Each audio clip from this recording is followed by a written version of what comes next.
Hello दोस्तों, आप सभी लोगों का हमारे यूट्यूब चैनल में स्वागत है। तो जो लोग भी रेलवे एलपी और टेक्नीशियन का फॉर्म भरे हैं उन लोगों के लिए यह क्लास बहुत ही महत्वपूर्ण होने वाली है, क्योंकि एलपी का जो पेपर है वह दिसंबर महीने में है।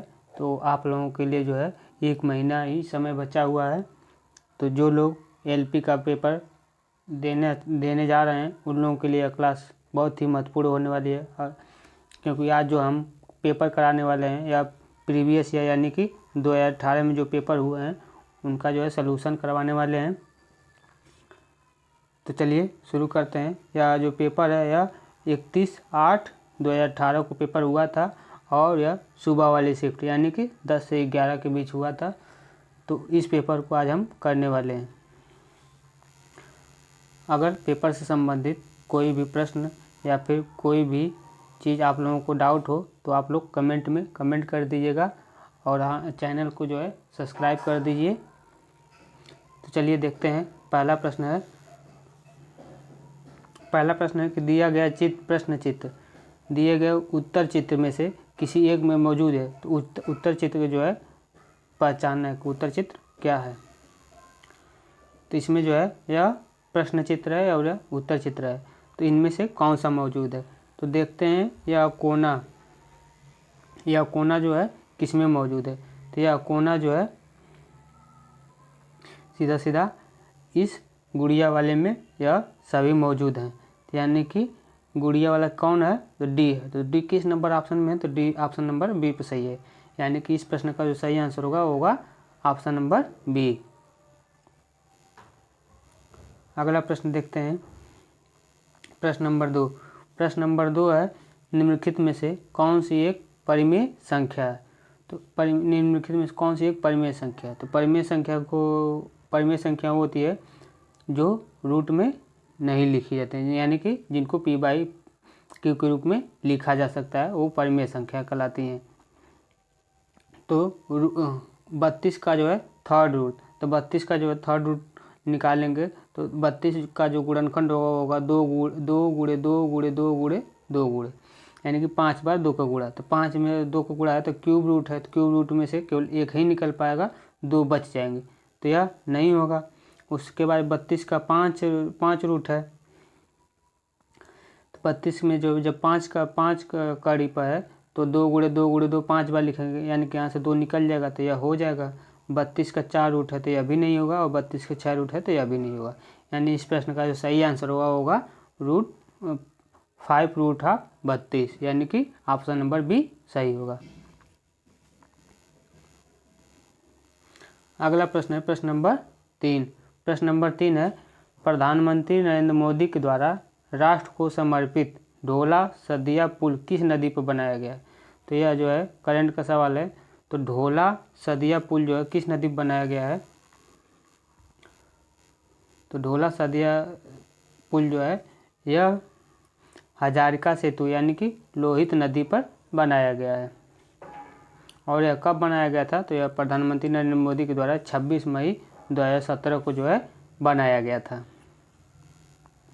अगला प्रश्न देखते हैं। प्रश्न नंबर 4 है एक गोलीय दर्पण को परावर्ती पृष्ठ के मध्य एक बिंदु होता है तो उसे क्या कहा जाता है। तो गोलीय दर्पण के परावर्ती पृष्ठ के मध्य बिंदु को जो है ध्रुव कहा जाता है, यानी कि ऑप्शन नंबर ए सही होगा, ध्रुव यानी कि पोल। फिगर में भी आप देख सकते हैं कि दर्पण के जो है मध्य बिंदु को जो है यानी कि यह जो पी है इसको पोल कहा जाता है। अगला प्रश्न है प्रश्न नंबर 5 है दिए गए वक्तव्य को सच मानकर चले और यह निर्णय ले कि वक्तव्य में दी गई जानकारी के आधार पर कौन सी कार्यवाही तर्कसंगत के रूप में अनुसरण करती है। तो यह वक्तव्य है कि दिल्ली में प्रदूषण और वायु की गुणवत्ता स्वीकार्य स्तर से परे है, यह उद्योग और वाहनों के द्वारा प्रदूषण के कारण है। यह वक्तव्य और इसी कार्यवाही है कि वाहनों को क्रमशः विषम और सम दिनों में चलाने के लिए समूहों में विभाजित किया जाना चाहिए। और दूसरा है कि सरकार को नए कारखानों और वाहनों के पंजीकरण को जो है रोकना चाहिए। तो आपसे था इसका जो दूसरा वाला पॉइंट है यह गलत होगा, क्योंकि नए वाहनों को बनाने से आप कारखानों को नहीं रख सकते हैं, बल्कि आप सम और विषम को जो है अलग अलग दिनों पर चलाने के लिए अनुमति दे सकते हैं। यानी कि इसका केवल ऑप्शन नंबर ए सही है। तो इसमें केवल अनुसरण एक ऑप्शन नंबर ए में सही है, जिसमें केवल अनुसरण एक करता है। अगला प्रश्न है प्रश्न नंबर 6। प्रश्न नंबर 6 है 4 + 1/6 या सिंप्लीफिकेशन का सवाल है। यह वैल्यू या इस वैल्यू का मान क्या होगा। तो इसका सलूशन आइए हम दिखाते हैं कैसे कैसे सॉल्व किया गया। इसमें आपको सबसे पहले छोटा कोष्ठक सॉल्व करना होता है, उसके बाद मझला कोष्ठक सॉल्व करना होता है, उसके बाद बड़ा कोष्ठक सॉल्व करना होता है, उसके बाद भाग, फिर गुणा, फिर जोड़, फिर घटाना। इसी क्रम में आपको सॉल्व करना रहेगा। तो इसमें देखिए प्रश्न में यह चीज़ दिया गया है। तो इसमें हम पहले इस छोटे वाले कोष्ठक को जब सॉल्व करेंगे तो 20 - 4 यानी कि 16 हो जाएगा, और इसको जब सॉल्व करेंगे तो 13 3 16, 24 में से 16 घटेगा तो 8 आ जाएगा। तो -12 × 8 यह आ गया। फिर मझले वाले कोष्ठक को जब सॉल्व करेंगे तो 12 × 96 हो जाएगा। 12 × 96 -96 में जब 16 का भाग देंगे तो 16 × 6 = 96 यानी कि -6 बचेगा। जब इसको सॉल्व करेंगे तो 6 से 6 कट जाएगा तो बच जाएगा 4 - 1 यानी कि 3। यानी इस प्रश्न का सही आंसर हो जाएगा 3। देखिए मैथ और जो रीजनिंग के सवाल है उनका हम केवल सलूशन आप बता दे रहे हैं कि कैसे कैसे किया गया है। और वैसे तो आप लोग खुद इसको सॉल्व किया करिए, क्योंकि इससे आप लोगों की जो एक्यूरेसी वो सही होगी। अगर हमारा ये जो चैनल आपको पसंद आ रहा हो और क्लास भी पसंद आ रही है तो चैनल को जो आप लोग सब्सक्राइब कर दीजिए, और जो लोग भी NTPC की तैयारी कर रहे हैं उन लोगों के पास जो है शेयर कर दीजिए।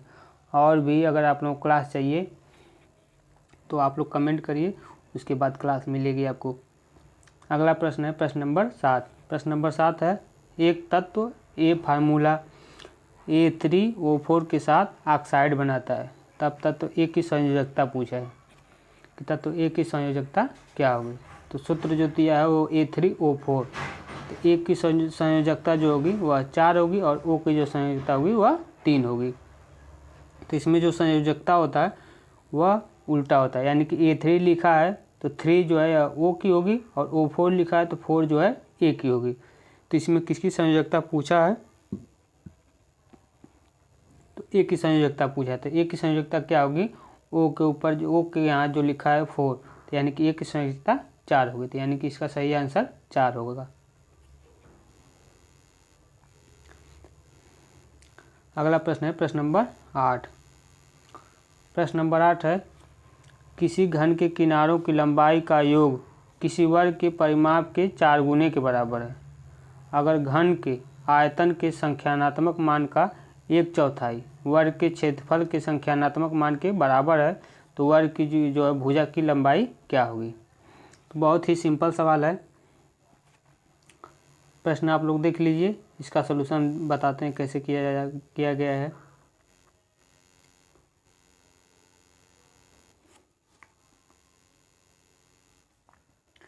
प्रश्न में है कि मान लेते हैं कि जो घन है उसके किनारे की लंबाई y यूनिट है, और घन के जो और वर्ग की जो भुजा की लंबाई है वह x यूनिट है।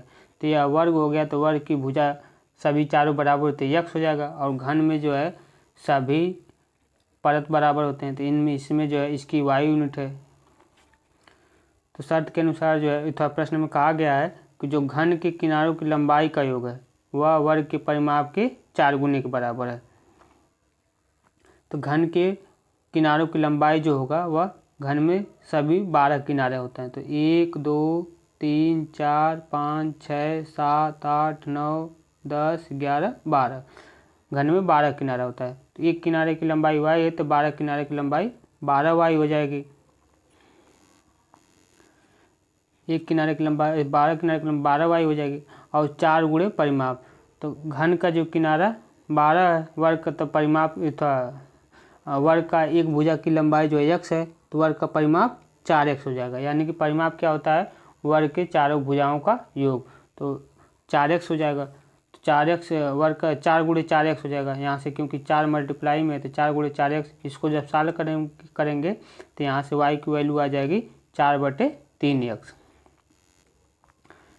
और दूसरा शर्त यह दिया है कि घन का जो घनत्व है यानी कि आयतन, घन का जो आयतन का संख्यात्मक मान है, संख्यात्मक मान का चौथाई वह वर्ग के क्षेत्रफल के बराबर है। दूसरा शर्त यह कहा गया है। तो घन का जो घनत्व होगा वो होगा y का क्यूब, क्योंकि भुजा y है तो y का क्यूब बटे 4 बराबर x स्क्वायर। वर्ग का क्षेत्रफल होता है भुजा का स्क्वायर यानी कि x स्क्वायर। तो इसको जब सॉल्व करेंगे तो यहाँ से y क्यूब बराबर 4x स्क्वायर, यह समीकरण 2 बन जाएगा। इन दोनों समीकरण को जब सॉल्व करेंगे तो यहाँ से x की वैल्यू 27/16 आ जाएगी, यानी कि वर्ग की जो भुजा होगी वह 27/16 हो जाएगा।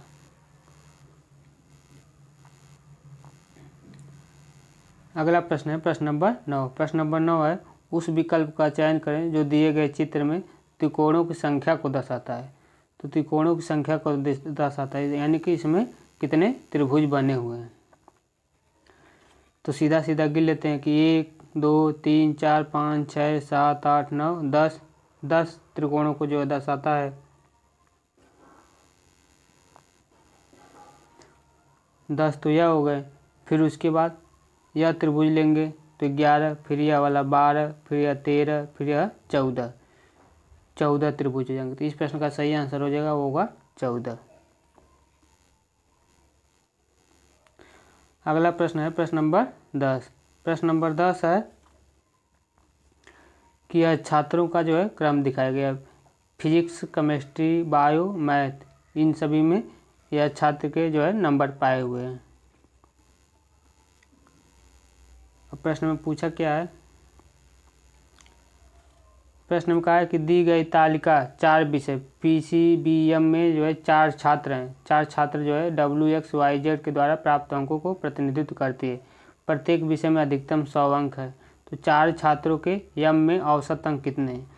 तो चारों छात्रों के मैथ में औसत अंक कितने हैं। तो मैथ में देख लेते हैं, मैथ में कितने हैं।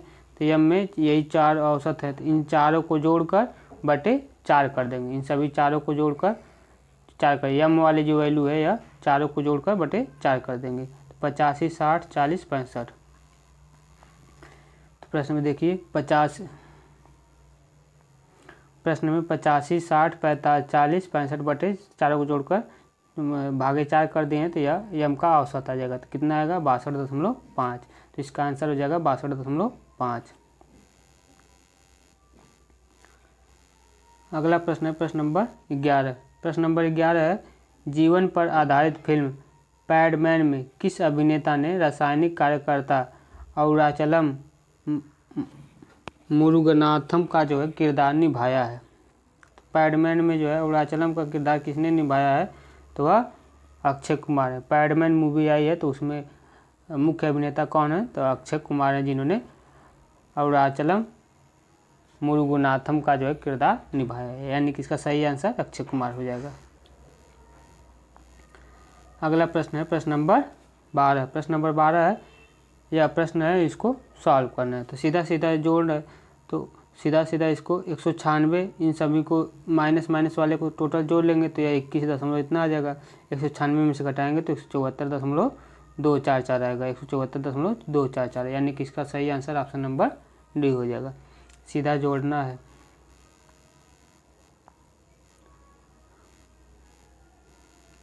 अगला प्रश्न है प्रश्न नंबर 13। प्रश्न नंबर 13 है, उस चित्र का चयन करें जो दिए गए समूह से संबंधित नहीं है। तो इसमें जो है कौन सा चित्र है जो दिए गए समूह से संबंधित नहीं है।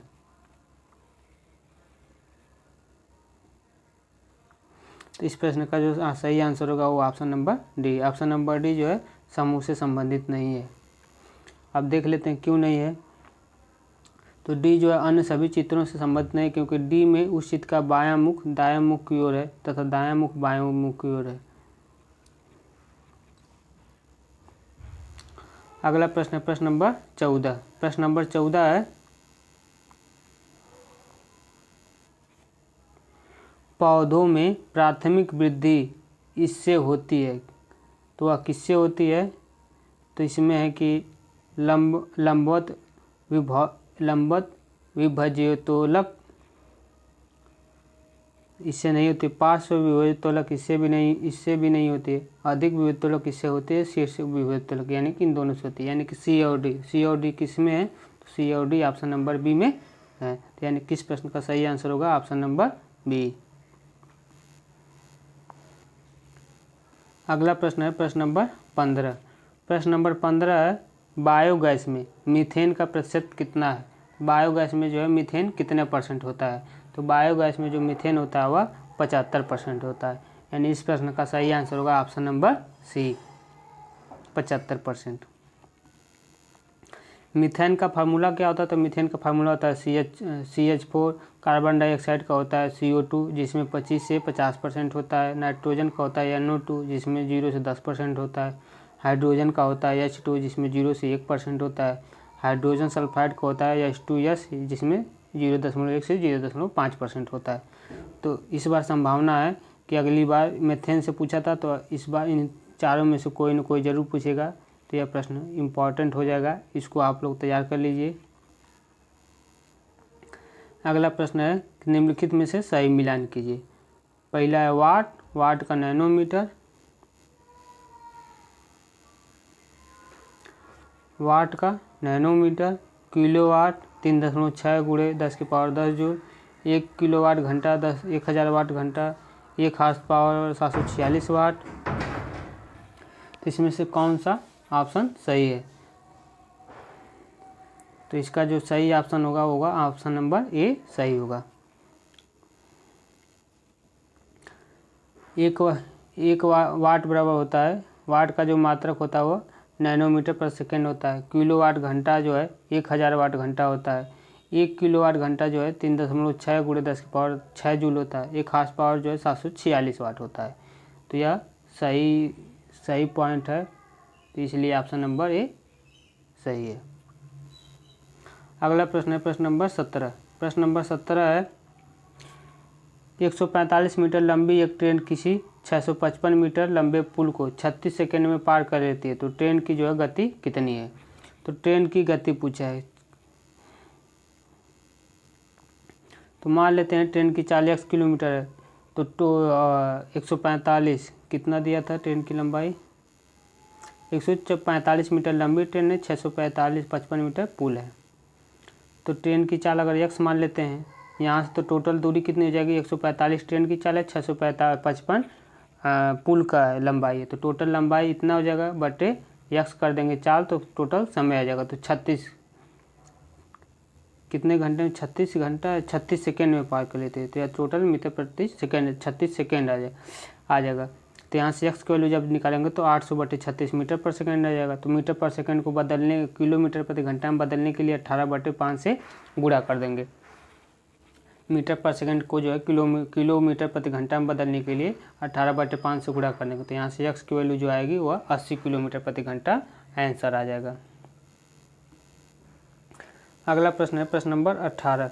प्रश्न नंबर 18 है हाल ही में RBI के द्वारा 50 रुपये के मूल्य के नोट के पृष्ठभाग में निम्नलिखित में से किसका रूपायन किया गया है। तो 50 रुपये के नोट पर जो है किसका चित्र है, तो वह हम्फ्री का जो है पत्थर से बना हुआ रथ है, उसका चित्र है।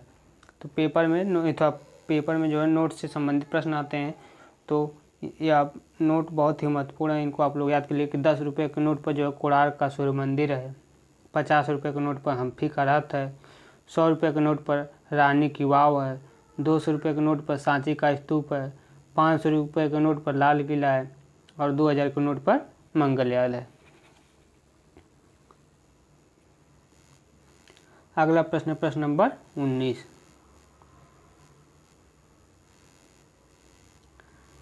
प्रश्न नंबर 19 है यदि एक व्यक्ति ने एक वस्तु 96 रुपये की खरीदी थी और उसे 12.5% के लाभ पर बेच दिया था, तो वस्तु का जो है विक्रय मूल्य कितना है। तो सीधा विक्रय मूल्य बराबर हो जाएगा मूलधन, विक्रय मूल्य बराबर मूलधन गुणे 1 + r/100। तो मूलधन कितना है, 96 रुपये में खरीदी है, तो 12% में बेची है, तो सीधे 112.5/100। तो 96 का 112.5/100 कर देंगे तो सीधा 108 रुपये आ जाएगा। यानी कि विक्रय मूल्य कितना होगा, तो 108 रुपये हो जाएगा। अगला प्रश्न है प्रश्न नंबर 20। प्रश्न नंबर 20 है तार्किक रूप से अनुसरण करता है। तो वाक्य है कि तमिलनाडु में विनिर्माण कंपनी को बिजली की कमी की गंभीर समस्या का सामना करना पड़ रहा है। यह वाक्य है, तमिलनाडु में विनिर्माण कंपनी को बिजली की कमी की गंभीर समस्या का सामना करना पड़ रहा है। इसमें कार्यवाही क्या है, सरकार को बिजली की समस्या को जो है समाधान करने हेतु ठोस कदम उठाने चाहिए, हो सकता है। ऑप्शन 2.2 है कि बिजली की बचत हेतु सरकार को विनिर्माण कंपनियों को बंद कर देना चाहिए। तो यह गलत होगा, तो ऑप्शन नंबर ए सही है। तो ऑप्शन नंबर कथन 1 किस में सही है, कथन 1 जो है ऑप्शन नंबर सी में सही है, जिसमें कथन 1 अनुसरण करता है। अगला प्रश्न है प्रश्न नंबर 21। प्रश्न नंबर 21 है नीचे दिए गए तालिका में कक्षा 10 ए और बी के उन छात्रों का विवरण दिया गया है जिन्होंने मध्यावधि और अंतिम परीक्षा में भाग लिया है।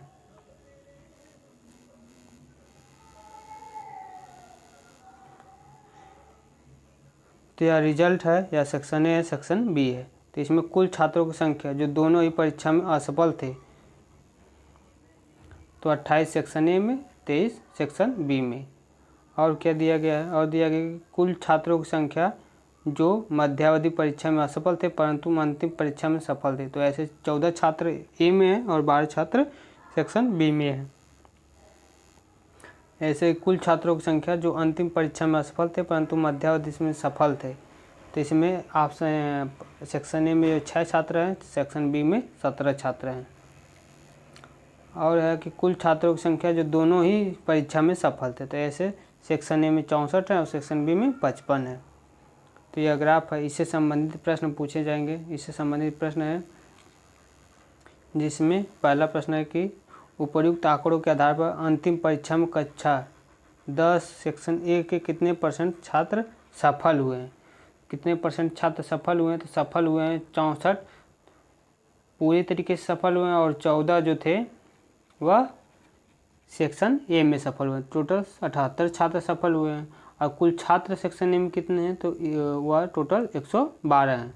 तो कितने % हो गए, तो 78/12 का 100% जब करेंगे तो यह 69.64% आ जाएगा, सही आंसर।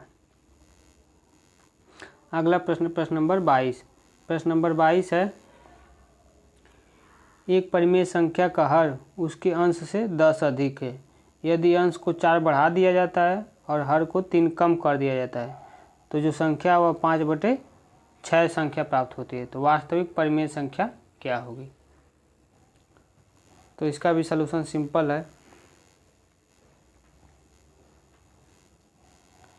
मान लेते हैं कि वह संख्या का जो है अंश x है, तो हर जो है 10 + x हो जाएगा। तो भिन्न क्या होगी कि x + 4 हर बटे संख्या में से 3 घटाने पर x + 10 - 3 कर देंगे। तो ये कितनी आ रही है, 5/6 आ रही है। तो इसको जब सॉल्व करेंगे तो x की वैल्यू 11 आएगी। जब x की वैल्यू 11 आ जाएगी तो परिमेय क्या हो जाएगा, परिमेय जो है x बटे x + 10 यानी कि 11/21 आ जाएगा, सही आंसर। अगला प्रश्न है प्रश्न नंबर 23। प्रश्न नंबर 23 है पृथ्वी की सतह पर गुरुत्वाकर्षण के कारण त्वरण का जो है मान कितना है। तो पृथ्वी पर गुरुत्वाकर्षण का त्वरण का मान पूछा है, यानी कि जी का मान पूछा है। तो जी का मान जो होता है 9.8 मीटर/सेकेंड होता है।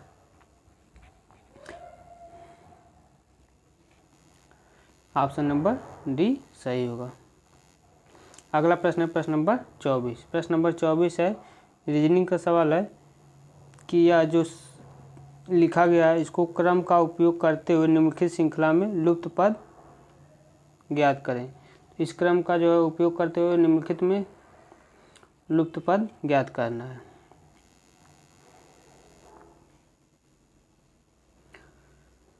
तो VWY 9P, तो YP में जो है YP है। पहले में देखिए यह संख्या लिखा था, इसमें Y और P पहले वाले में आ गए हैं। उसके बाद 5S जो है यहाँ पर आ गए हैं। उसके बाद L और D, तो L और D यहाँ पर आ गए हैं। तो दूसरे में क्या लुप्त हैं, दूसरे में लुप्त हैं इसमें दिए पहले ऑप्शन ए को देखते हैं तो पी एन कहाँ पर है, तो पी और एन यहाँ पर है, तो इसको हम नहीं ले सकते क्योंकि इन दोनों में आ जाएंगे। तो इसमें ओ आई जो है यहाँ पर है एक छोड़कर, क्योंकि यहाँ से यहाँ गए हैं, फिर एक छोड़कर यहाँ गए हैं, फिर उसके बाद यहाँ गए हैं, फिर उसके बाद यहाँ गए हैं बढ़ते हुए। तो यानी कि लुप्त का कौन सा है, तो ओ आई है। तो इसका सही आंसर ओ आई हो जाएगा। अगला प्रश्न है प्रश्न नंबर 25। प्रश्न नंबर 25 है निम्नलिखित में से कौन सी नदियाँ मुख्य रूप से दक्षिण अफ्रीका में बहती हैं। दक्षिण अफ्रीका में वो कौन सी नदी बहती है, तो इसके ऑप्शन है नाइजर नदी, ऑरेंज नदी, कार्गो नदी और नील नदी। तो दक्षिण अफ्रीका में जो नदी बहती है वो बहती है ऑरेंज नदी, यानी कि ऑप्शन नंबर बी सही है। नाइजर नदी जो है वह पश्चिम अफ्रीका में बहती है, ऑरेंज नदी दक्षिण अफ्रीका में बहती है, और कार्गो नदी जो है अफ्रीका कार्गो में बहती है, और नील नदी उत्तर पूर्व अफ्रीका में बहती है। तो नदियों से संबंधित यह विश्व नदी है, इससे एक प्रश्न पूछा गया है, तो इस बार भी पूछा जाएगा। तो यह जो है बहुत ही इम्पोर्टेंट प्रश्न है, तो इसको आप लोग अच्छे से तैयार करिएगा। चलिए देखते हैं अगला प्रश्न। अगला प्रश्न प्रश्न नंबर 26। प्रश्न नंबर 26 है निम्नलिखित में दिए गए आणविक सूत्र यानी कि IUPAC नाम सामान्य नाम बताने वाले विकल्प की जो है पहचान करें। इनमें से कौन सा जो है सही है। तो इसमें C4H9OH, तो OH जो है एल्कोहल का होता है, तो इसमें C4H9, तो ब्यूटेनॉल का है तो ब्यूटाइल एल्कोहल या नहीं होगा। C2H5OH तो यह एथेनॉल का है, एथिल एल्कोहल, यह भी गलत होगा। C3H7OH तो यह मेथेट प्रोपेनॉल होगा, तो यह प्रोपाइल एल्कोहल, यह भी नहीं होगा। और ऑप्शन डी है C2H3OH मेथेनॉल यानी कि मिथाइल एल्कोहल, तो यह सही होगा। क्योंकि एल्कोहल का जो सामान्य सूत्र होता है वह होता है CnH2n+1 CnH2n+1 इंटू OH। तो इसमें C2 को पूछा है तो 2 दूनी 4 1 5।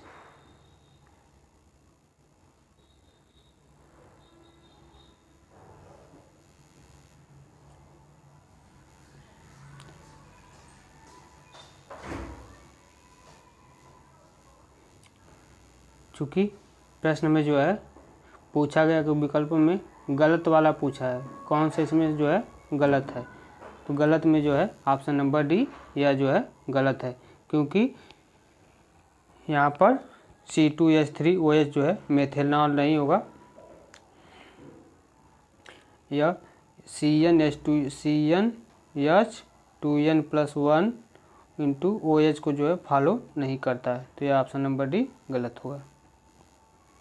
अगला प्रश्न है प्रश्न नंबर 27। प्रश्न नंबर 27 है दिए गए क्रम में 20वां पद क्या होगा। तो इस क्रम में जो है 20वां पद क्या होगा। तो चूँकि यह क्रम जो है समांतर श्रेणी में है, -50 -47 -44 समांतर श्रेणी में, तो nवां पद का फार्मूला होता है कि Tn बराबर A + n-1 इंटू डी। यह फार्मूला होता है कि nवें पद का मान क्या होता है, तो Tn बराबर A + n-1 इंटू डी।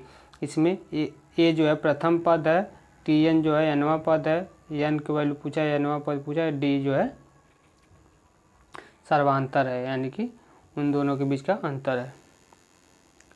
तो 20वां पद पूछा है, तो Tn यानी कि T 20वां पद बराबर क्या होगा, तो पहला पद -50 + 20 - 1, n की वैल्यू 20वां पद पूछा तो 20 - 1 इंटू सर्वांतर 3 निकालना है। 3 निकालेंगे तो कैसे 3 निकालेंगे, तो यहाँ से 47 में से जब 5 घटाएंगे तो यह 3 आ जाएगा, या फिर 44 में से 50 में से 47 घटाएंगे 3 आएगा, 47 में से 44 घटाएंगे तो भी 3 आएगा। इसमें घटाने पर 3 ही आता है, थोड़ा सेम आता है। तो यहाँ से D 3 हो जाएगा, यानी कि T 20 जो है वह 7 आ जाएगा। यानी कि सही आंसर जो आ जाएगा वह 7 आंसर आ जाएगा, यानी कि ऑप्शन नंबर डी सही होगा।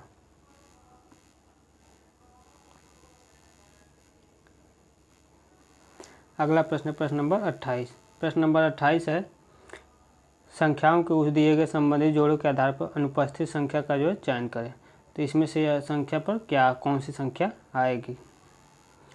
तो आइए इसका सलूशन है कि 158 से 384 कैसे संबंधित है। तो यह 158 का 2 गुना प्लस 68 किया गया है। तो उसी प्रकार 144 का 2 गुना प्लस 68 करेंगे तो सीधा सीधा 348 आ जाएगा। अगला प्रश्न है प्रश्न नंबर 29। प्रश्न नंबर 29 है, दो स्थानों के बीच की दूरी को 62 किलोमीटर प्रति घंटे की गति से और 3/1/2 किलोमीटर घंटे की दूरी से की जा सकती है। यदि गति को 8 किलोमीटर प्रति घंटे से बढ़ा दिया जाए तो कितना समय बच जाएगा। तो इसका सलूशन है कि चूँकि दूरी बराबर होता है चाल गुणे समय। तो चाल कितनी है 62 किलोमीटर प्रति घंटे है और समय कितना दिया है 3/1/2 यानी कि 7/2 घंटा। तो सीधा सीधा कितना दूरी हो जाएगा तो 217 किलोमीटर हो जाएगा। 8 किलोमीटर प्रति घंटा चाल बढ़ा देने पर 8 किलोमीटर प्रति घंटा चाल जब बढ़ा देंगे तो टोटल दूरी 217 है, उसमें 8 बढ़ा देंगे तो 62 + 8 कर देंगे। 62 + 8 करने पर 3/1/10 समय हो जाएगा। यह समय आएगा जब चाल बढ़ा देंगे तो कितना समय बचेगा। तो पहले जो समय लग रहा था वह 3/1/2 लग रहा था, अब जो समय लग रहा है वो 3/1/10 लग रहा है। तो अब इसको जब घटा देंगे तो 2/5 घंटा लगेगा। 2/5 घंटा को जब मिनट में बदलेंगे तो 2/5 × 60 कर देंगे तो यानी कि 2/5 × 60 यानी कि 24 मिनट जो है अधिक लगेगा। इसका सही आंसर रहेगा 24 मिनट। अगला प्रश्न है प्रश्न नंबर 30। प्रश्न नंबर 30 है, वे अम्ल जिनमें हाइड्रोजन के साथ ऑक्सीजन के अतिरिक्त अन्य अधात्विक तत्व होते हैं वो क्या कहलाते हैं। तो हाइड्रोजन के साथ ऑक्सीजन के अतिरिक्त अन्य तत्व जो होते हैं वो क्या कहलाते हैं। इसके ऑप्शन है सबल अम्ल, दुर्बल अम्ल, हाइड्रॉक्सिक यानी कि अनैक्सिक अम्ल या फिर तनु अम्ल।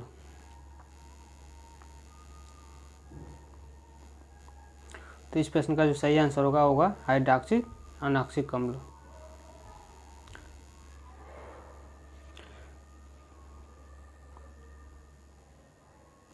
अगला प्रश्न है प्रश्न नंबर 31। प्रश्न नंबर 31 है, निम्न आरेखों में से किसके द्वारा पुरुष पति और मॉडल के बीच संबंध को दर्शाता है। पुरुष पति और मॉडल, तो इसमें से यह होगा कि जो भी पुरुष होते हैं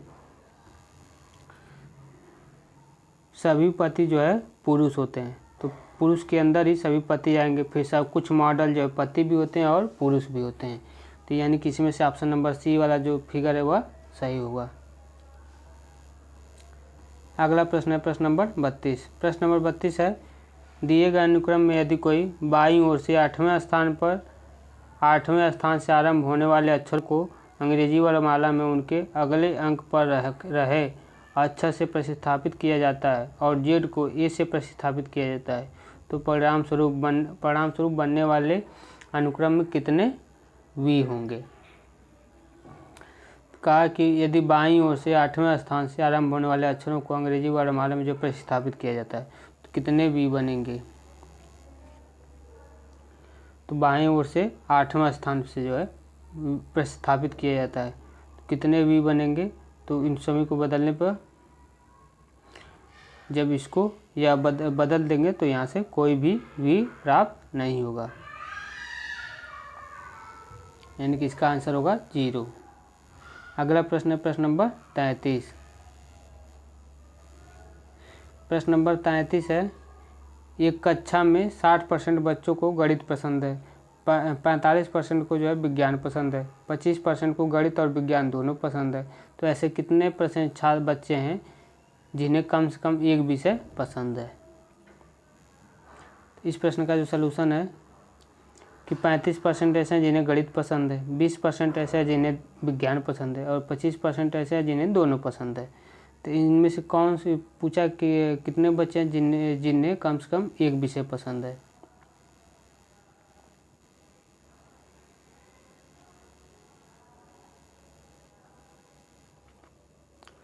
तो ऐसे बच्चे जिन्हें केवल गणित पसंद है तो वह 60 में से 25 कर देंगे। 60 जो है केवल गणित पसंद है तो 60 में से 25 कर देंगे तो 35% बच जाएगा।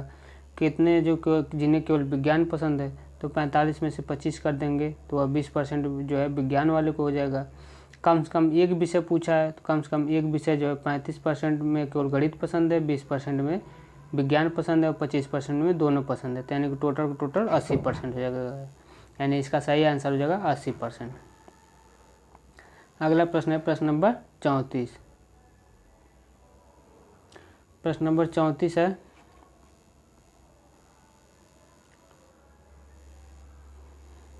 कथन है बेंगलुरु में भारी वर्षा के कारण नागरिकों का सामान्य जीवन अवरुद्ध हो जाता है और इसकी कार्यवाही की सरकार को लोगों की मदद करने और जीवन संपत्ति को विनाश से बचाने के लिए उपाय करने चाहिए। तो सही है। अगला पॉइंट है कि सरकार को बेंगलुरु के सभी अस्पतालों में निःशुल्क उपचार प्रदान करना चाहिए। तो यह भी सही है, यानी इस प्रश्न का जो है दोनों ही ऑप्शन सही हैं।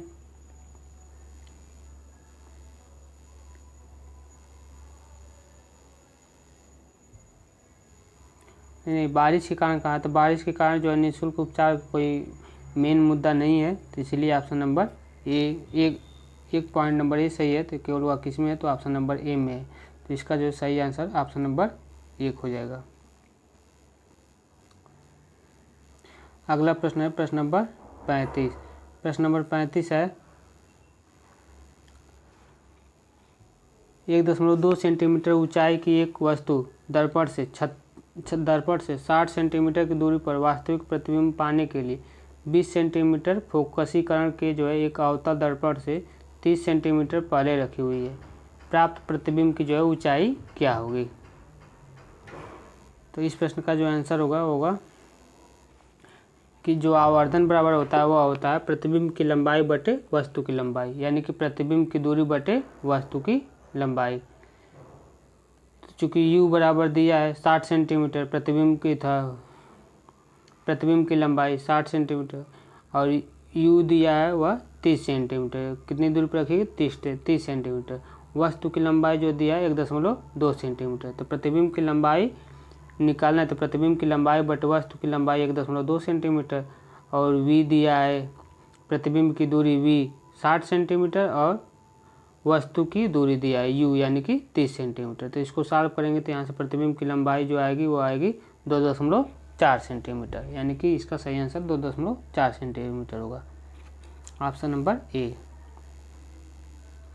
अगला प्रश्न है प्रश्न नंबर 36। प्रश्न नंबर 36 है पुष्प के मध्य में स्थित जो है कौन सा मादा प्रजनन का जो है भाग होता है? तो पुष्प के मध्य में जो स्थित होता है वो होता है अंडक, यानी कि कार्पेल्स जो है मादा प्रजनन का जो एक भाग होता है। तो इसका सही आंसर ऑप्शन नंबर ए होगा। अगला प्रश्न है प्रश्न नंबर 37। प्रश्न नंबर 37 है किसी परमाणु के कक्ष में समायोजित किए जा सकने वाले इलेक्ट्रॉनों की अधिकतम संख्या को किस सूत्र के द्वारा दिखाया जाता है? तो इलेक्ट्रॉनों की जो अधिकतम संख्या होती है उसको दिखाया जाता है 2n²। 37 का जो सही आंसर होगा वो होगा ऑप्शन नंबर डी 2n²। इलेक्ट्रॉनों की जो अधिकतम संख्या को जो है 2n² के द्वारा दिखाया, और यह नियम किसने दिया था? तो वह बोरबरी का जो है योजना है। अगला प्रश्न है प्रश्न नंबर 38। प्रश्न नंबर 38 है ऊपर दिए गए चित्रों में एक चित्र से सन्निहित है। ऊपर दिया गया चित्र कौन से चित्र में है? तो इनमें से जो है कौन से चित्र में है? तो वह सीधा इसका जो सही आंसर होगा डी वाला जो है इस चित्र में शामिल है। तो कहाँ पर शामिल है?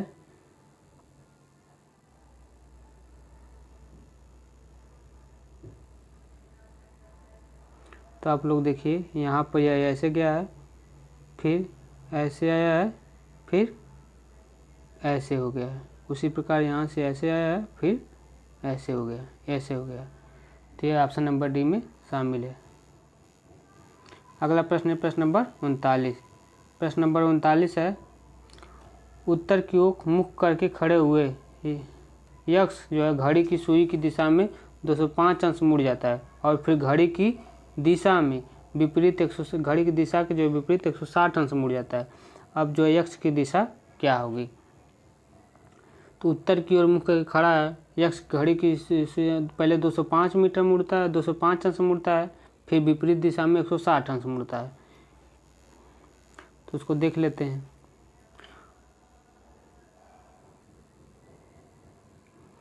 तो पहले उत्तर की दिशा में खड़ा है, तो उसके बाद किस दिशा में खड़ा है, उत्तर की ओर मुख करके खड़ा है। तो उत्तर की ओर मुख करके खड़ा है, तो पहले घड़ी की दिशा में 205 अंश मुड़ता है, तो 205 अंश इतना मुड़ता है। फिर विपरीत दिशा में 160 अंश मुड़ जाता है, इतना मुड़ जाता है। तो कितना वह किस दिशा में होगा, तो उसकी अंतिम दिशा जो होगी वह होगी उत्तर पूरब की दिशा। तो वह किस दिशा में खड़ा है, तो वह उत्तर पूरब की दिशा में खड़ा है। अगला प्रश्न है प्रश्न नंबर 40। प्रश्न नंबर 40 है कि त्रिभुज ABC और त्रिभुज XYZ यह एक दूसरे के समानांतर हैं। तो कोण BAC का मान 55 अंश दिया है, तो कोण ZXY का मान कितना होगा। तो बहुत ही सिंपल सवाल है।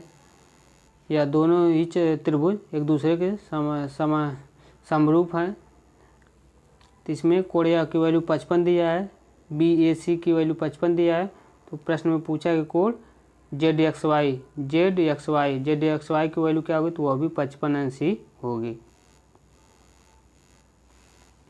प्रश्न नंबर 41। प्रश्न नंबर 41 है यदि 208 सही 4/5 लंबाई की जो एक छड़ को 23 सही 1/5 लंबाई के जो है बराबर टुकड़ों में काटा जाता है, तो कुल कितनी छड़ प्राप्त करेंगी, कुल कितनी छड़ होगी। तो इसका जो सलूशन है कि छड़ की जो कुल लंबाई है वह 208 सही 4/5 यानी कि 1044/5 सेंटीमीटर है। दी गई छड़ को जो 23 सही 1/5 लंबाई के बराबर टुकड़ों में काटना है, तो बनने वाली छड़ों की संख्या कितनी होगी, तो 1000 वह कुल छड़ की लंबाई बटे एक छड़ की लंबाई, एक भाग की लंबाई। तो 1044/5 उसके भागे करेंगे 23 सही 1/5 से भाग करेंगे। तो जब इसको हम भाग करेंगे तो भाग करने पर इसकी वैल्यू आ जाएगी 9। तो वह कितने टुकड़ों में कटेगी, तो वह 9 टुकड़ों में कटेगी। तो इसका सही आंसर हो जाएगा 9।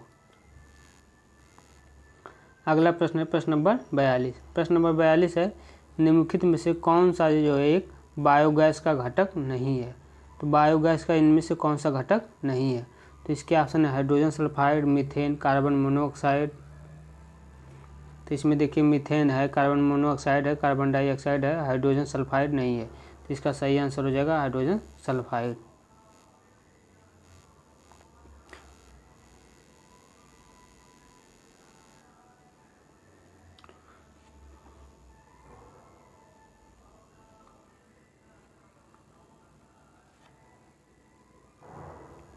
अगला प्रश्न है प्रश्न नंबर 43। प्रश्न नंबर 43 है यह सवाल दिया हुआ है, सिंप्लीफिकेशन का सवाल है, इसको सॉल्व करना है। पहले कोष्टक को सॉल्व करते हैं, जो तरीका बताएं हैं। इसमें पहले मजले छोटा कोष्टक सॉल्व करेंगे, तो छोटा कोष्टक में पहले गुणा 5 दूनी 10, 10 में से 3 जा 10 माइनस 10 में से 3 जा 7 बच जाएगा। उसके बाद इसको सॉल्व करेंगे तो 7 में से 2 जा 5, तो 5 चौक को 20, 5 चौक को 20 गुणे 4।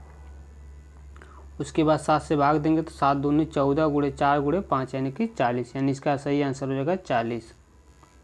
अगला प्रश्न है प्रश्न नंबर 44। प्रश्न नंबर 44 है उस विकल्प का चयन करें जो पारदर्शी शीट यानी कि समस्या को दर्शाई गई बिंदुदार रेखा पर मोड़ने पर जो है प्राप्त होती है।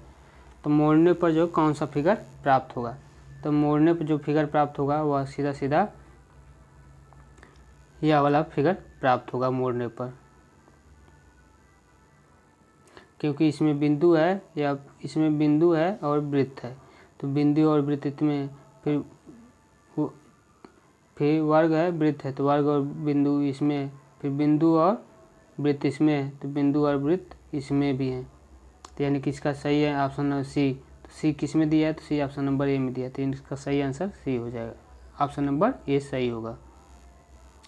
अगला प्रश्न है प्रश्न नंबर 45। प्रश्न नंबर 45 में न्यूलैंड के अष्टक के नियम निम्नलिखित में कौन से तत्वों को अंतिम तत्व माना गया है। कौन से तत्व को सबसे अंतिम तत्व माना गया है, तो रूबिडियम, रूबिडियम को जो है सबसे अंतिम तत्व माना गया है। रूबिडियम नहीं, थोरियम, थोरियम को जो है सबसे अंतिम तत्व माना गया है। तो न्यूलैंड के अष्टक नियम के अनुसार जो है थोरियम को सबसे अष्टक तत्व माना गया है। अगला प्रश्न है प्रश्न नंबर 46। प्रश्न नंबर 46 में कौन सा नृविज्ञान संग्रहालय है जो कि भारत के विशेष संदर्भ में मनुष्य और संस्कृति के जो है विकास की एक एकीकृत कहानी प्रस्तुत करता है? तो है इंदिरा गांधी मानव संग्रहालय। इंदिरा गांधी राष्ट्रीय मानव संग्रहालय जो है भारत की जो विशेष संदर्भ में मानव और संस्कृति के जो विकास की कृति की कहानी प्रस्तुत करता है, यानी कि ऑप्शन नंबर सी सही है। अगला प्रश्न है प्रश्न नंबर 47। प्रश्न नंबर 47 है, महाभारत के उस चरित्र का नाम क्या है जिसे महाभारत के युद्ध को देखने के लिए दैविक दृष्टि का जो आशीर्वाद प्राप्त था और यह देखकर दृष्टिहीन राजा धृतराष्ट्र को युद्ध के घटनाचक्र का जो वृत्तांत सुनाते थे? तो उसका जो नाम था वो थे संजय। यह जो है प्राप्त था वह संजय को प्राप्त था, यानी कि इसका सही आंसर होगा ऑप्शन नंबर सी।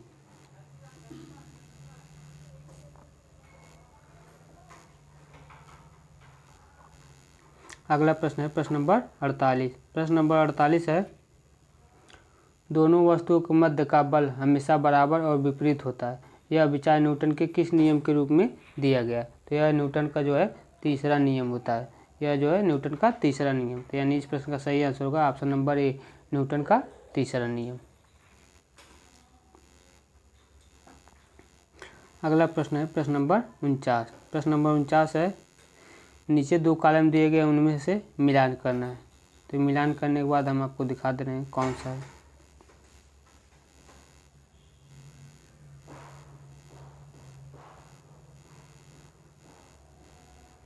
अगला प्रश्न है प्रश्न नंबर 50। प्रश्न नंबर 50 है, नीचे दिए गए विचार करें और निर्णय लें कि प्रश्न का उत्तर देने के लिए कौन सा कथन पर्याप्त है? यह कि यक्स ने वाई को चक्रवृद्धि ब्याज का ऋण लिया, वार्षिक दर ज्ञात करें। यक्स ने वाई से चक्रवृद्धि ब्याज पर जो है ऋण दिया, वार्षिक दर ज्ञात करें। तो 3 वर्ष बाद यक्स ने 500 रुपये ब्याज के रूप में दिए। और दूसरा पॉइंट दिया कि 3 वर्ष बाद यक्स ने वाई को ऋण अदा करने के लिए 1500 रुपये का भुगतान किया। तो 500 रुपये का जो है चक्रवृद्धि ब्याज 3 वर्षों में कितना हो जाएगा? तो यह देख लेंगे यह सही है कि नहीं सही है, उसके बाद पता चल जाएगा कौन सा सही है। 3 वर्षों में 500 का कितना रुपये हो जाएगा? तो इसमें जो है 1 और 2 दोनों पर्याप्त हैं, तो उसको आप लोग सॉल्व कर लेंगे तो ऑप्शन नंबर सी सही होगा। अगला प्रश्न है प्रश्न नंबर 51। प्रश्न नंबर 51 है कि निम्नलिखित दिए गए समीकरण में से प्रश्नवाचक चिन्ह के स्थान पर क्या आएगा, यानी कि इसको सॉल्व करना है। तो सीधा यह A cube minus B cube का फार्मूला है। तो A cube minus B cube बराबर होता है ए प्लस बी, दूसरे कोष्टक में A square plus B square minus A B. तो यहाँ से ए प्लस बी कट जाएगा, तो यहाँ से बचेगा A square plus A B.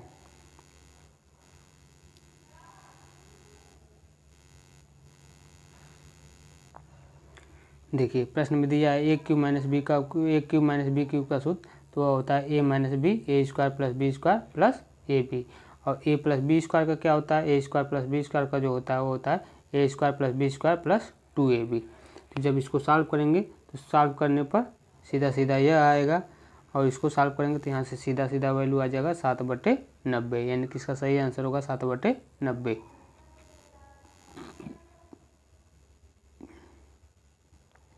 अगला प्रश्न है प्रश्न नंबर 52। प्रश्न नंबर 52 है, उन्नति को एक समान 696 रुपये में बेचने पर 13% की हानि हुई।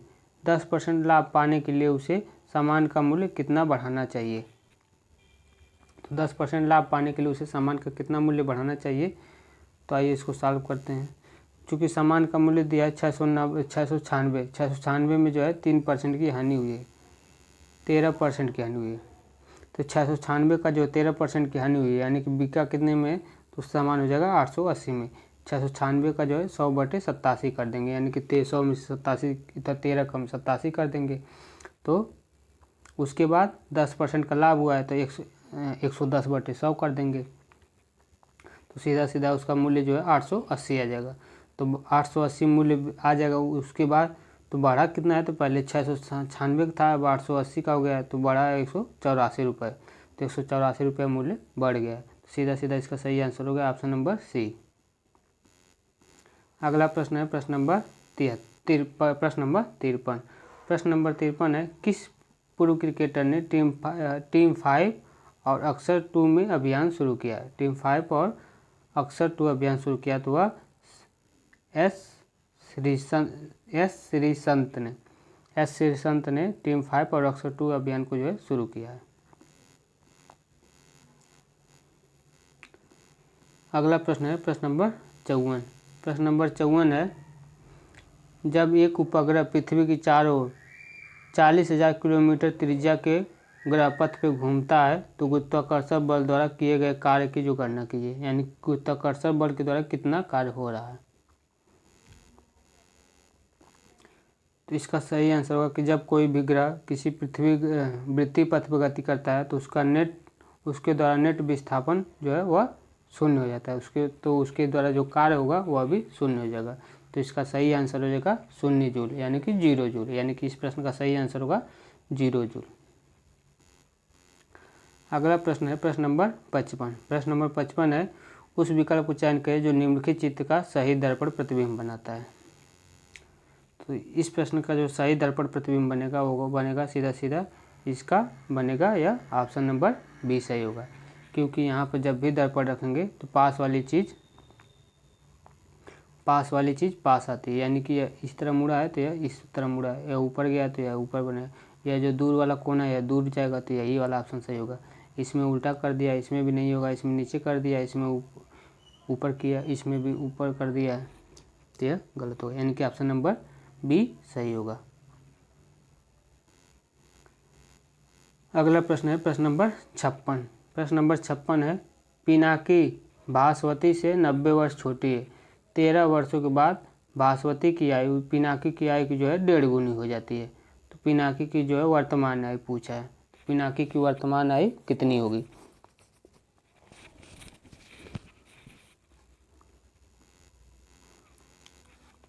तो मान लेते हैं कि पिनाकी की जो वर्तमान आयु है वह x वर्ष है, तो पिनाकी की जो आयु कितनी हो जाएगी 9 वर्ष बाद, तो वह x - 9 वर्ष हो जाएगी। 13 वर्ष के बाद भास्वती की जो आयु हो जाएगी वह x + 13 वर्ष हो जाएगी। तो इस प्रकार 13 वर्ष के बाद पिनाकी की आयु कितनी हो जाएगी, तो x - 9 + 13 यानी कि x + 4 वर्ष आ जाएगी। तो प्रश्न में कहा है कि 13 वर्षों के बाद जो है उसकी आयु 1.5 गुनी हो जाएगी। तो पिनाकी की भास्वती की आयु कितनी है 13 वर्ष बाद, तो x + 4 है, x + 13 है, तो अब पिनाकी की आयु x + 4 से जो है 1.5 गुनी है, तो x + 4 की 1.5 गुनी हो जाएगी। तो यानी कि यहाँ से x की वैल्यू सीधे निकालेंगे तो 41 साल, तो x की वैल्यू 41 साल आ गई। लेकिन पूछा कि वर्तमान आयु कितनी है, तो वर्तमान आयु x - 9 है, तो x - 9 यानी कि 41 - 9 32, यानी कि इसका सही आंसर हो जाएगा 32।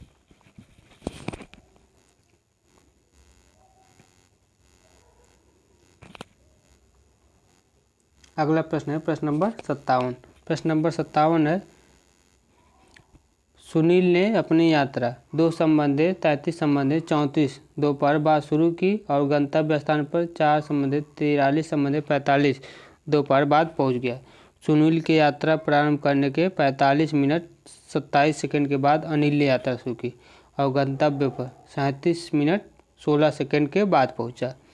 अनिल ने अपनी यात्रा कितने समय में पूरी की है।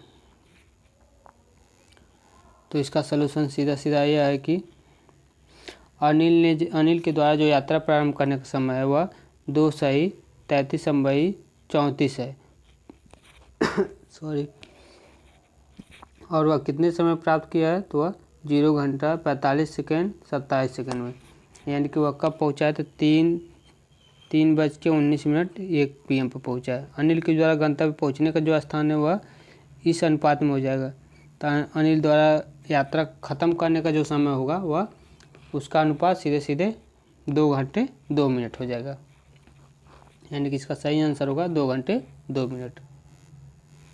अगला प्रश्न है प्रश्न नंबर 58। प्रश्न नंबर 58 है कि सबसे नवीनतम तन्यशील धातु कौन सी है। सबसे नवीनतम तन्यशील धातु है वह Au यानी कि एल्यूमिनियम है। सबसे नवीनतम तन्य धातु जो है वह एल्यूमिनियम यानी कि चांदी है।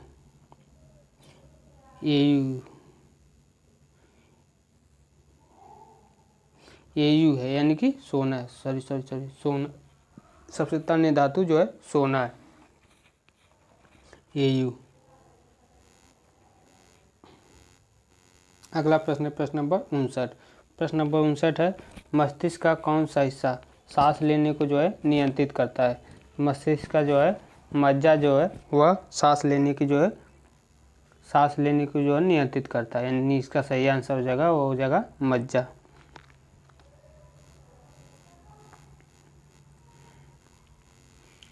अगला प्रश्न है प्रश्न नंबर 60। प्रश्न नंबर 60 है कि चित्र दिखाए गए कागज़ को मोड़ने पर जो है कौन सा चित्र बनेगा। तो यह कागज़ है, इसको मोड़ने पर जो चित्र बनेगा वो सीधा सीधा यह वाला गोला वाला पार्ट इसमें समा जाएगा और यह वाला पार्ट इसमें समा जाएगा। तो यह किस में है, सीधा सीधा ऑप्शन नंबर ए में सही, ऑप्शन नंबर डी में है।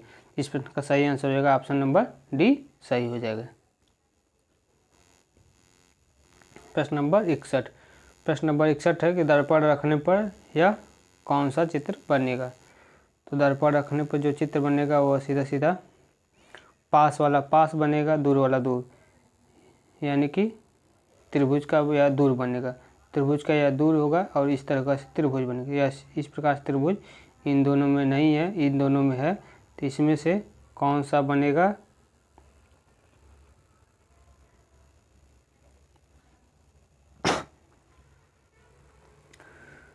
तो इसमें दोनों ही तो सेम लग रहे हैं। नहीं, सेम नहीं है। देखिए यहाँ पर ये वाला पार्ट जो है लास्ट में सटा है, लेकिन यहाँ पर ये वाला पार्ट नहीं सटा है, तो यह वाला ऑप्शन नहीं होगा, इसमें सटा है, यानी कि ऑप्शन नंबर बी सही होगा।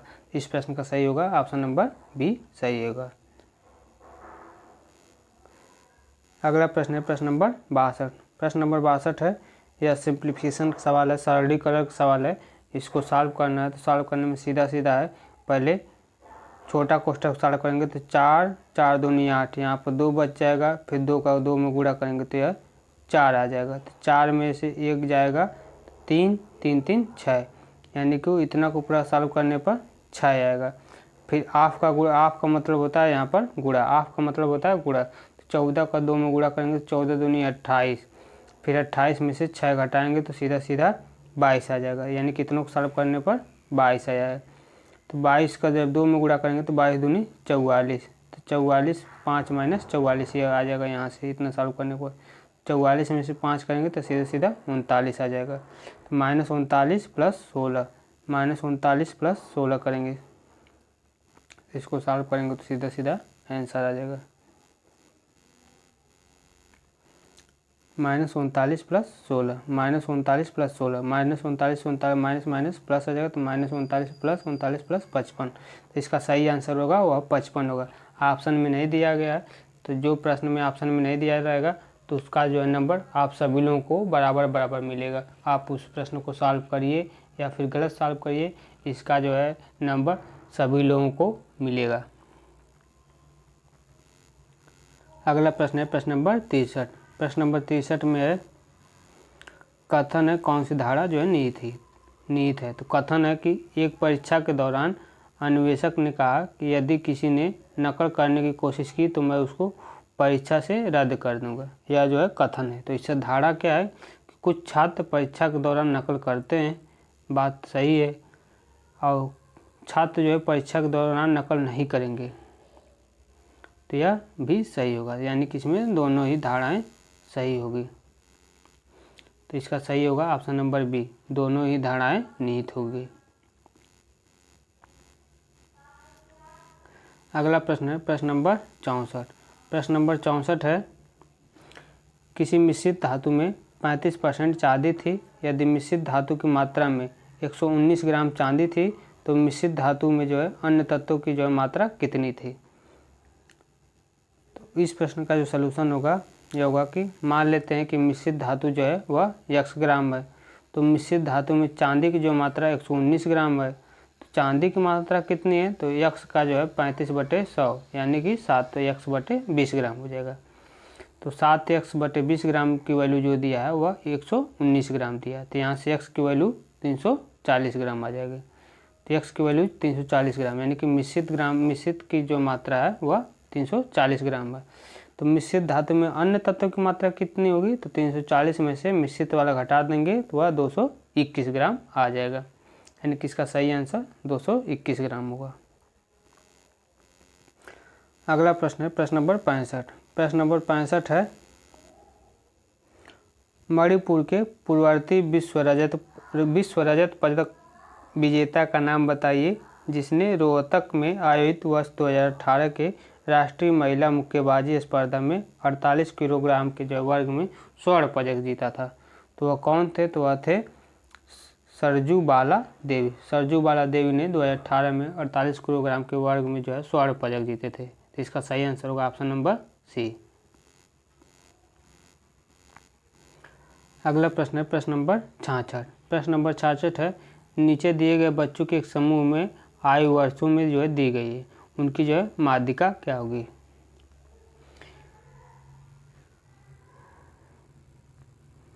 तो माध्यिका निकालना है। तो माध्यिका निकालने का सीधा सीधा फार्मूला होता है, सिंपल है।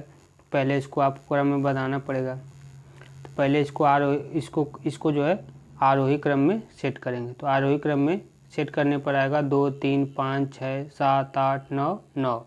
तो इसमें पदों की कुल संख्या 8 आ गई। 8 आ गई कि मतलब सम है, 8 जो है सम है। तो सम के लिए माध्यिका क्या होती है? n+2वां पद प्लस n/2 + 1वां पद बटे 2।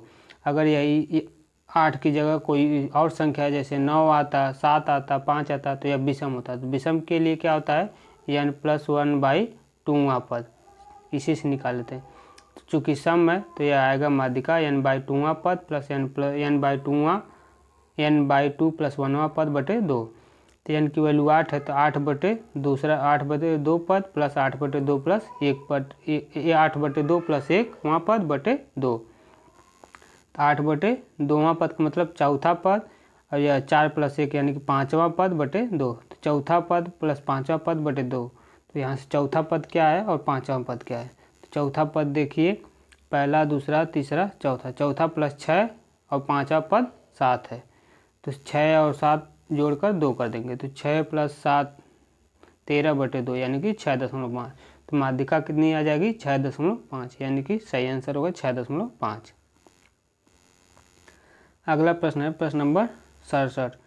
प्रश्न नंबर 67 है, कॉग्निजेट टेक्नोलॉजी सॉल्यूशंस के CEO फरवरी 2018 में कौन बने हैं? तो वह बने हैं फ्रांसिस्को डिसूजा, यानी कि इसका सही आंसर होगा option number D, Francisco D'Souza. Current का सवाल है। अगर करंट के जो प्रश्नों के लिए आपको लोग करंट का सीरीज चाहिए तो आप लोग बता दीजिए। SPD बुक आती है, उसका जो हम प्रीवियस ईयर सोल्यूशन आपको प्रीवियस ईयर करें। SPD का जो करंट है उसके PYQ प्रश्नों को हम सॉल्व करवा देंगे। अगर आप लोग उसको कर लेंगे तो आप लोगों को एग्जाम में कोई भी करंट का सवाल के लिए कोई भी दिक्कत नहीं होगी। तो आप लोग कमेंट जरूर करिए, तभी हमको पता चलेगा कि कराना है कि नहीं कराना है। अगला प्रश्न है प्रश्न नंबर 68। प्रश्न नंबर 68 है, दिए गए चित्र में U सर्वव्यापी समुच्चय तथा L M N क्रमशः इतिहास, L का मतलब इतिहास, M भूगोल एवं N भाषा का अध्ययन कर रहे बच्चों का प्रतिनिधित्व करता है। प्रश्न है कि कुल कितने बच्चे भाषा को शामिल न करते हुए इतिहास एवं भूगोल का अध्ययन कर रहे हैं? तो इसमें से कितने बच्चे हैं जो भाषा नहीं है जबकि इतिहास और भूगोल का अध्ययन कर रहे हैं? तो भाषा कौन सा है? भाषा N। तो कौन से N है जो N में न शामिल है लेकिन L और M में है? तो ऐसे कितने बच्चे हैं जो N में नहीं शामिल है जबकि M में हैं? तो वह 5 है। तो क्योंकि यहाँ पर 5 में ही केवल बचा हुआ है, नहीं तो यह 2 9 2 4 यह सभी शामिल है। इसमें केवल 5 ही जो है जो कि M और L में दोनों में शामिल। तो इसका सही आंसर होगा 5, जो कि L और M में दोनों में शामिल है, जो N में नहीं शामिल है। तो इसका सही आंसर होगा 5। अगला प्रश्न है प्रश्न नंबर 69। प्रश्न नंबर 69 है, 31 दिसंबर 2017 को पटाया में रॉयल कप जीतने वाले भारतीय गोल्फर का नाम बताइए। यह 2017 का उनका तीसरा एशियाई टूर खिताब था। तो वह कौन से खिलाड़ी हैं? तो वह खिलाड़ी हैं शिव कपूर। शिव कपूर ने जो है 31 दिसंबर 2017 को पटाया में रॉयल कप जीतने वाले भारतीय गोल्फर हैं, यानी इसका सही आंसर होगा option number B, Shiv Kapoor. अगला प्रश्न है प्रश्न नंबर 70। प्रश्न नंबर 70 है, प्रबल अम्ल के संबंध में निम्नलिखित में से कौन सा कथन या गलत पूछा है। देखिए ध्यान से दीजिएगा, जो गलत लिखा है तो उसको ध्यान से देखिए कौन सा कथन गलत है प्रबल अम्ल के रूप में।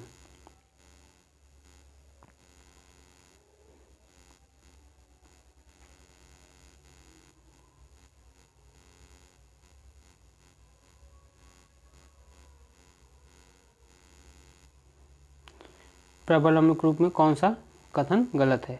तो इसके ऑप्शन नंबर ए है कि प्रबल अम्ल अन्य अम्लों पदार्थों जैसे धातु कार्बोनेट और धातु हाइड्रोजन कार्बोनेट के साथ बहुत तेजी से अभिक्रिया करते हैं। तो यह सही है।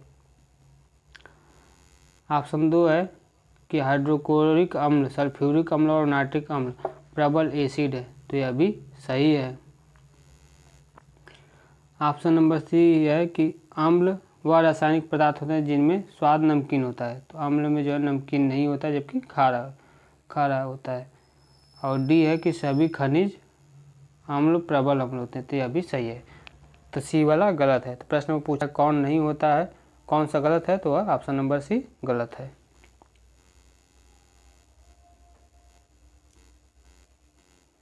अगला प्रश्न है प्रश्न नंबर 71। प्रश्न नंबर 71 है नीचे दिए गए भिन्नों में से कौन सी भिन्न 9/17 के बराबर नहीं है। तो कौन सी भिन्न जो है 9/17 के बराबर नहीं है। तो भिन्नों को काटने पर 9/17 नहीं आती है।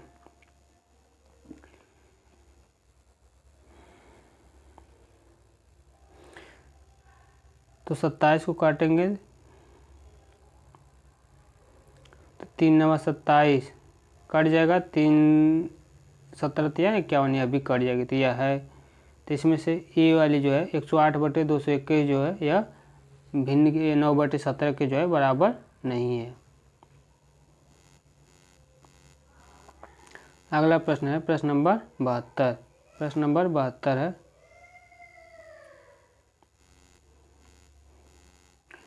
प्रश्न नंबर 72 में सब्जेक्ट दिए हैं PCM और WXYZ छात्र दिए हैं। प्रश्न में पूछा है कि प्रत्येक विषय में अधिकतम अंक 100 होते हैं। यदि दी गई तालिका में 4 विषय PCBM में 4 छात्र हैं जो कि WXYZ प्राप्त अंकों का प्रतिनिधित्व करती है। तो इसमें प्रश्न में पूछा क्या गया है, प्रश्न में पूछा गया है कि दिए गए आंकड़ों के आधार पर वह छात्र जो PCB और M को मिलाकर सबसे कम परसेंट प्राप्त करते हैं। तो वह छात्र कौन है जो इन सभी को मिलाकर सबसे कम परसेंटेज प्राप्त करता है। तो चारों को जोड़कर बटे 400 करना है। तो पहले W को देखते हैं। तो W को चारों अंक कितना है। तो W को चारों अंक है 70, 90, 50 और 85। टोटल जोड़ने पर 295 है। तो 295 में 400 से भाग देकर 100 से गुणा करेंगे तो परसेंटेज आ जाएगा। W का परसेंटेज आ जाएगा 73.75।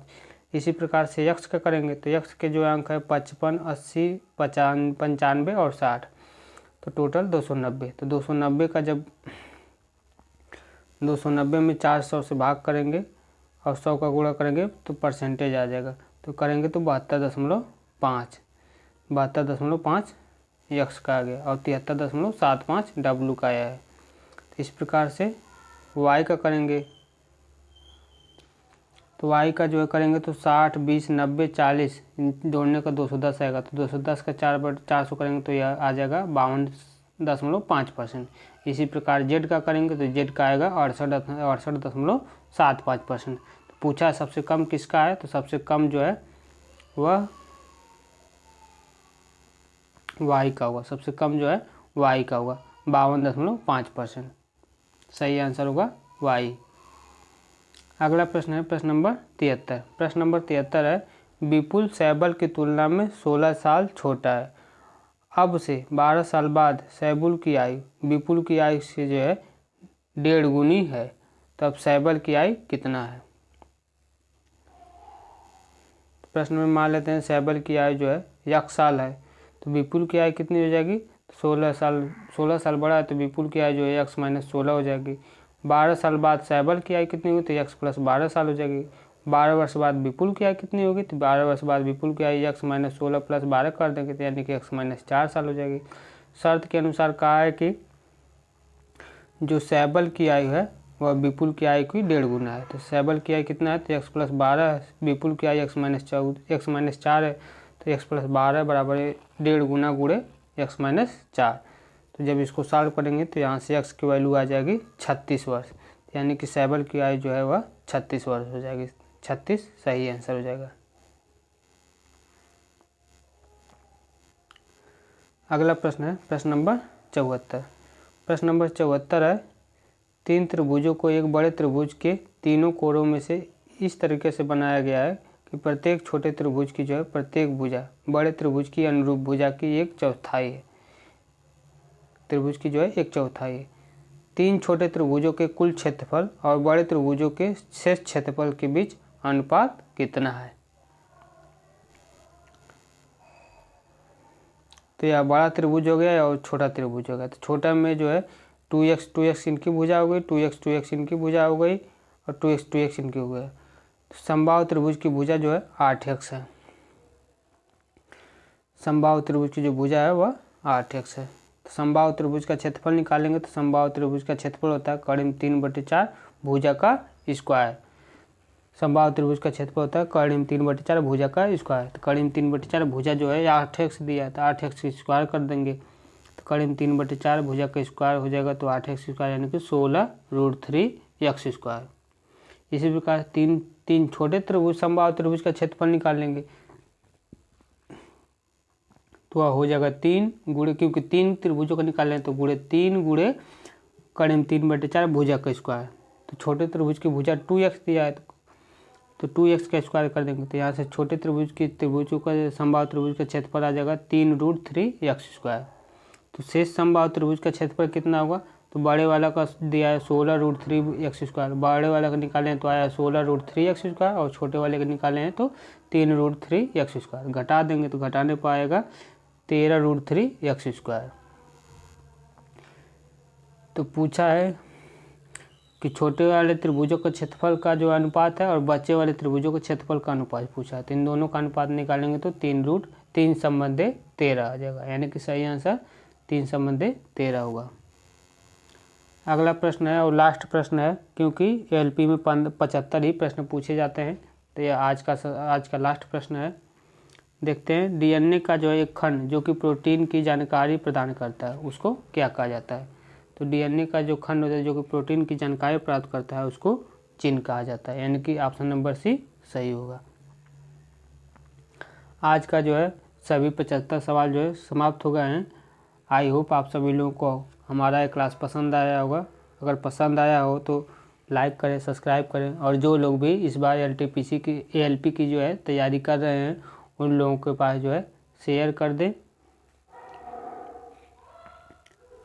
देखिए आप लोगों के लिए इतना मेहनत कर रहे हैं, जिन लोगों के पास जो है बुक अफोर्ड नहीं कर पाते हैं या बुक नहीं खरीद पाते हैं उन लोगों के लिए क्लास बहुत ही ज़रूरी है। इसलिए आप लोग चैनल को सब्सक्राइब भी कर दिया करिए। अब आगे क्लास जो है अगले दिन होगी। जय हिंद, जय भारत।